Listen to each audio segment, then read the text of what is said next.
So hello, Claudia, how are you? Nice to see Doing you. very well. Likewise. Great. So thank you for taking the time. So in order to get started, tell us a little bit about yourself. What do you want people to know about you and what you do? Yes, I am Claudia Coker, and I am an organizational psychologist. What does that mean? I help organizations really think about their people problems, lack of a better term.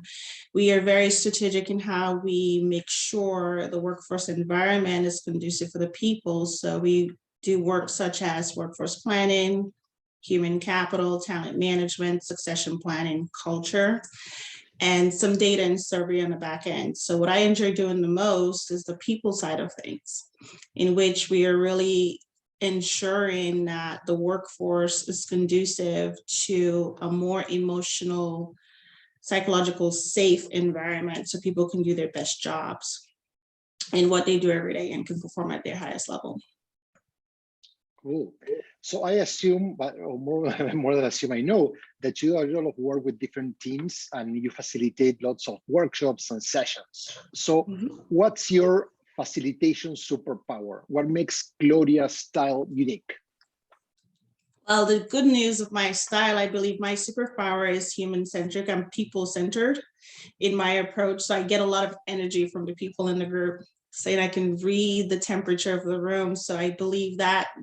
So curiosity plus human centricity is my style. So I married the two to understand why is this person responding this way, and I dig deeper to really get to the bottom line of it. And that's a great point, but that curiosity can take us anywhere and in different directions, right? How do you make sure that you don't get lost? No? Because sometimes our drive to learn new things can drive us maybe in better places, but also maybe in the wrong direction. How do you do that?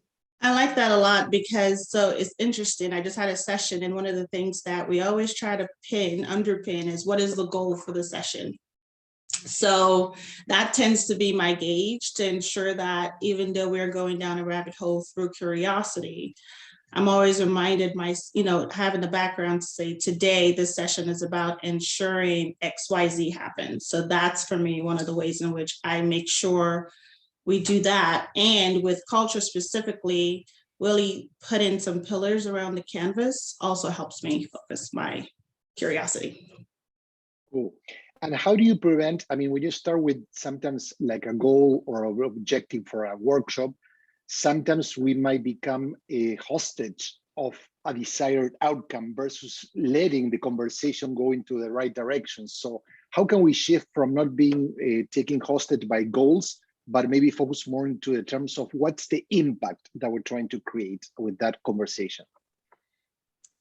Good question. How do we ensure that the impact is being brought forward? So along the lines of making sure we're using the goal, right? It's more of like an impact-driven approach. So what are the people, what do we want to get out of it? And what is the impact? So the experience of what the people feel in the session is imperative to also think through. So how do I get back from that? It's just making sure we're checking in. We're creating rituals to make sure that here are the standards. We go back in there and make sure we're checking in and make sure folks are really getting what they are in there for. Fantastic. You mentioned that you have a superpower, which is about listening to people, reading the room, understanding that. And I can see you have a lot of books always.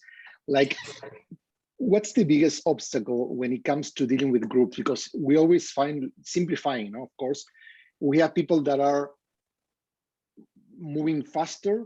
We are people that are moving at a, let's say, for lack of a better term, average speed, and then we have the laggers. Who do you focus on? The people that are at the edge, the people that are lagging, or the average?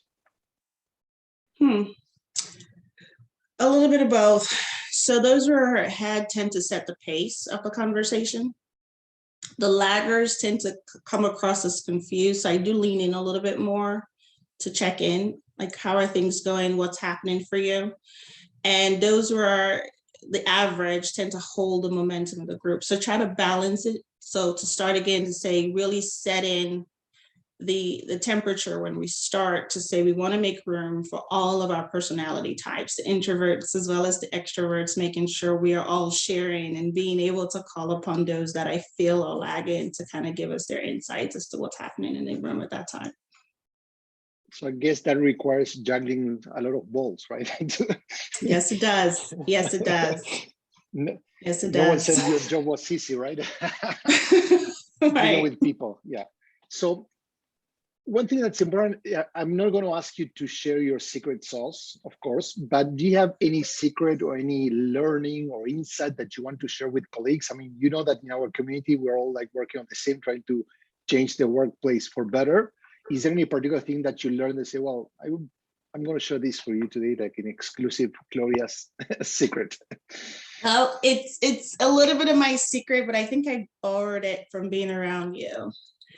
And that is, I had a major aha in which I realized that because I facilitate different groups in different situations, I learned quickly that the culture of that specific group or company drives the way that people behave. Mm-hmm. So because I learned that, it was a major aha. It was something you were saying a few sessions ago. I said, oh, this explains it. This is the reason why I can't get hung up in X because this is happening, because it's an autocratic environment. So people are leaning towards that way of being. So more of a top-down hierarchical way of being, or if I'm in a group in which they're very free and they're fearless, lack of a better term, they approach business differently. So I have to constantly rewire my brain and kind of base myself to that tempo, and it helps me get to my desired outcome faster because I'm going through the way in which they behave and I understand it better. And because I understand it better with your 4-box, I'm able to now better help them to get to a solution. So it's really not being a chameleon, but being able to understand the people that you're working with and what are the things that may hang them up or get them stuck, and removing those out of their way so that we can get to the solution quicker. Awesome, thank you. Great secret. You talk about culture, right? What comes first, people or culture? So basically, people. Does culture shape people or people shape culture? Or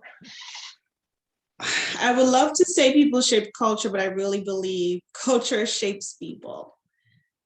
And that was a major aha for me. We do have the renegades who make sure they're not shaped by the culture, but when you really study closely, culture shapes people and it bleeds into other areas of their lives from a work environment perspective. Cool. What's the first advice or question that you ask a team leader or a senior executive that reaches out and say, hey, Claudia, I need help. I'm having a problem with my team culture. I need to improve behaviors. What would the first thing that you ask them or tell them to do? So their question is, we need help, and because we want to really address the behaviors that's happening in the culture? Yeah. You know, when people reach out like, hey, leaders that are not happy with the culture for whatever reason, what's the first thing you want them to start like, yeah. Right, and it's really to start off to better understand their vision of their culture. Like, what is it today, and how does it tie into the vision of the culture? What are the things that are happening in your culture? So how are people behaving? Because culture is the way people behave in so many ways. So that ties back to your first question about, do people shape the culture? Yes, and so better understanding what are your values and your core values, and how does it align with how the people are behaving. I think those are like the 2 key areas, and understanding what your priorities are. Is it customer over people, or is it people over work? Just really kind of get that in a conversational way to really start pinpointing areas we can excavate through. Perfect. So basically understanding what are the priorities, and how the culture matches those expectations. In that regards, what's the most difficult part when it comes to changing or evolving a company culture? And where would you suggest that any company gets started? Is there any element of the canvas that would say, well, maybe we need to start here or there? and don't follow my I know it's break the rules. I know it's tough. It's really tough because I think behavior drives a lot of the culture. So if we're saying these are our priorities, we definitely want to make sure our priorities and our values align. And I think those three elements, the core, really drives other areas. Meaning, and it's so interesting, I just had a similar conversation, meaning that, and this is me learning through the people I'm working with, and they're saying, yes, psychological safety is important, but the behaviors, if we attack that, it may feed into how we create a more psychologically safe environment. So those connectivities are key.